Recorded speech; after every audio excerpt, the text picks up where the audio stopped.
Okay, we are going to get to the inclined plane problems. We're going to solve two problems, and both are differences which we must note very carefully. The this is the second problem, and this is a, I would say, for a first timer, this is a difficult problem. But once again, I emphasize it's just a matter of time. Within a few days, you will think that it's a rather straightforward problem. So, and the small variation of this problem is problem 1, which is much easier. So, what is this problem? Main thing to note here is that there is no friction anywhere. Okay, so please note this one. In what I mean by this is there is no friction between this mass and this mass, and there is no friction between the floor and this mass. So let's call this big mass as capital M and the small mass as small m. And now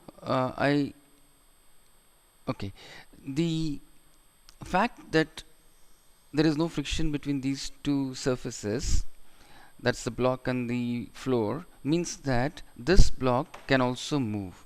So capital M and small m both can move, and the question is, what is the acceleration of the small mass and what is the acceleration of the big mass?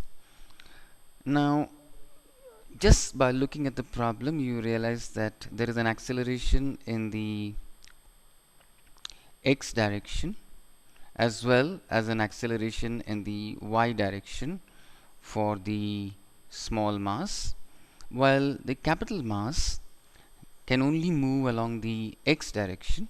So A is really AX, but we'll just call it capital A. So that is the problem number 2. How is problem number 1 different from problem number 2 is that the inclined plane is actually fixed to the floor. Okay, so this is the floor, and now I'm just going to highlight the fact that the inclined plane, capital mass M, cannot move.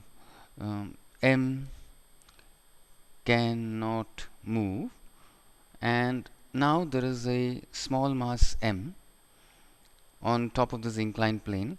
Typically, one gives you the angle of the inclined plane, and the question is, what will happen to small mass m?